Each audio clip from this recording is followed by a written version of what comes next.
안녕하세요. 오늘 여러분과 함께 파킨슨병과 뇌기능, 이 둘 사이에 아주 놀라운 연결고리를 좀 파헤쳐 볼까 합니다. 네, 안녕하세요.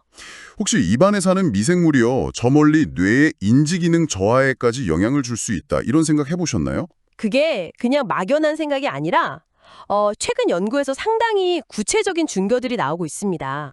바로 그 연구군요. 오늘 저희가 살펴볼 논문이 그걸 다루는 거죠. 맞습니다. 파킨슨병 환자들의 침, 그리고 배변 샘플을 분석해서요. 입과 장 속 미생물 세계가 어떻게 다른지, 특히 그 미생물들이 가진 독성 인자라는 게 있거든요. 독성인자요? 네, 그게 인지 저하와 어떤 관련이 있는지 아주 깊숙이 들여다본 연구입니다. 그러니까 이게 단순히 뇌만의 문제가 아니라 입에서 시작해서 장을 거쳐 뇌까지 이어지는, 생각보다 훨씬 복잡한 시스템의 문제일 수 있다, 이 말씀이시네요? 네, 바로 그 구강-장 내축의 중요성을 이야기하는 겁니다. 그럼 오늘은 이 축의 비밀과 그 의미를 여러분과 함께 좀 자세히 풀어보겠습니다. 연구진이 구체적으로 어떤 분들을 대상으로 했나요? 일단 건강한 분들하고요. 그리고 파킨슨병 환자분들 중에서도 인지 기능이 약간 떨어진 경도 인지장애, PDMCI라고 부르죠. 네네. 그리고 더 진행되어서 치매 단계, PDD에 있는 분들까지 총 228명의 타액, 그러니까 침이랑 분변 샘플을 모았습니다. 그걸로 뭘 분석한 거죠? 최신 유전체 분석 기술 샷건 메타지노믹스라고 하는데요. 이걸로 미생물 DNA를 아주 샅샅이 훑어본 겁니다. 그래서 인지저하 단계별로 어떤 차이가 있었는지 이게 제일 궁금한데요. 우선 장 쪽은요? 장내 미생물 환경은 어떻게 달랐습니까?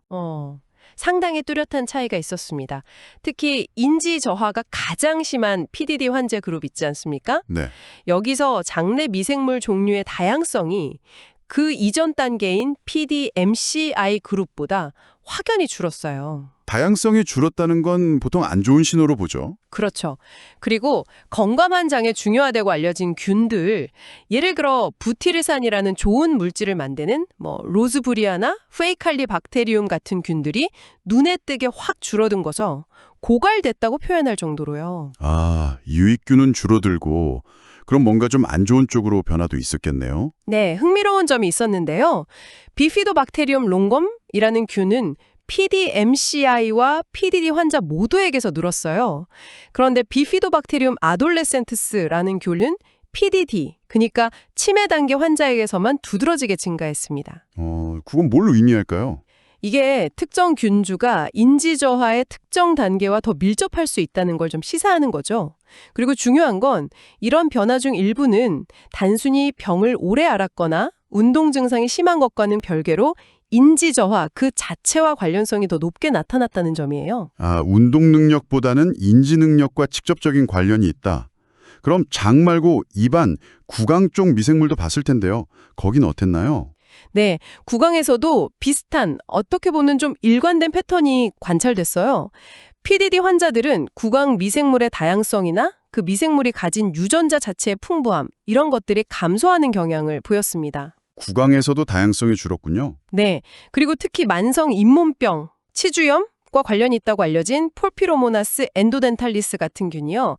PDD 환자에게서 유의미하게 증가했어요. 잇몸병균이요? 네, 반면에 PDMCI 환자에서는 또 다른 균, 오리박테리움 에사카롤리티컴, 이게 증가한 게 좀 특징적이었고요. 여기서 진짜 좀 놀라운 부분은요. 연구진이 파킨슨병 환자, 특히 인지저하가 심한 분들의 장 속에서요. 원래 입안에 있어야 할 미생물 유전자나 심지어 그 미생물들이 쓰는 무기 같은 걸 더 많이 발견했다는 거예요. 이걸 장내 구강화라고 표현했던데 이게 대체 무슨 뜻이죠? 정확히 보셨습니다. 말 그대로 입안 세균이나 그 흔적이 장에서 발견되는 현상인데 더 주목할 건 이때 독성 인자 VF라는 게 같이 증가한다는 점입니다. 아까 말씀하신 그 독성인자? 네, 독성 인자라는 건 쉽게 말해서 세균이 우리 몸, 즉 숙주에 침투하거나 어디 착 달라붙거나 우리 면역 공격을 피하거나 또 자기들끼리 막 뭉쳐서 보호막 같은 거, 생체막이라고 하죠. 그걸 만드는 데 사용하는 일종의 생존 도구이자 공격 무기라고 보시면 됩니다. 그러니까 입에서 온 불청객 세균들이 장에 가서 자기들 무기를 막 더 활발하게 사용하기 시작했다, 이런 건가요? 어떤 종류의 무기들이 늘어난 거죠? 네, 그렇죠. 예를 들면 좀 안 좋다고 알려진 이콜라이나 클렙시엘라 같은 균들이 사용하는 독성인자들, 또 우리 세포에 침투하거나 부착하는 데 관련된 것들, OMPA나 IBB 같은 유전자들이요. 네. 그리고 우리 면역 체계를 교란시키는 물질, LPS라고 들어보셨죠? 그 LPS 합성과 관련된 유전자, GMHA, 또 세균 생존에 꼭 필요한 철분을 얻는 유전자 FEPC, 심지어 우리 몸의 공격, 그러니까 활성산소종에 버티는 능력, 칼비와 관련된 독성인자들까지 PDMCI 환자의 장에서 더 풍부하게 나타났습니다. 이게 단순히 유전자만 발견된 게 아니라 실제 환자 침에서 단백질 형태로 확인된 독성 인자도 있다면서요? 맞습니다. 탈핵 단백체 분석을 통해서 일부 독성인자가 입안에도 존재한다는 걸 확인했어요. 이건 그 독성인자가 정말 입에서 장으로 이동했을 가능성을 뒷받침하는 중요한 증거죠. 이야, 입에서 시작된 문제가 정말 장으로 옮겨가서 증폭될 수 있다는 거네요. 이 방대한 데이터를 가지고 예측 모델 같은 것도 만들었다고요? 네, 머신러닝 기법을 활용했죠. 네, 인공지능으로요.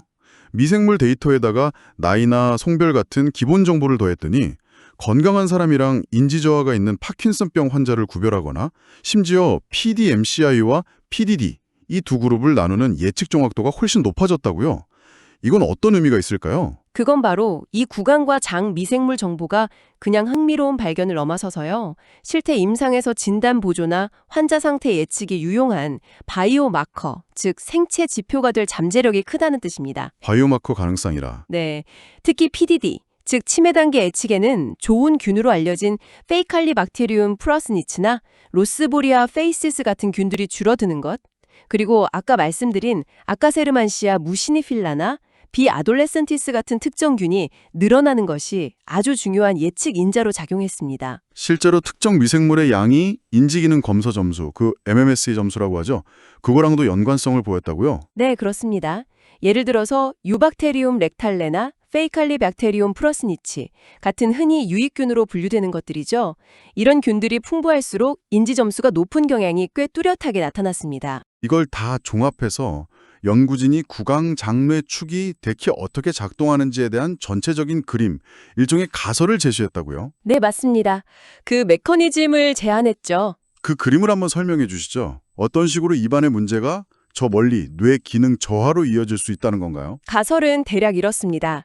우선 입안의 특정 미생물 혹은 그들이 가진 독성인자가 삼킴 등을 통해 장으로 내려갑니다. 네. 이게 장에 도착해서 독성인자, VF를 막 뿜어내거나 활동을 시작하면 장내 환경의 균형, 즉 미생물 생태계가 깨지는 거죠.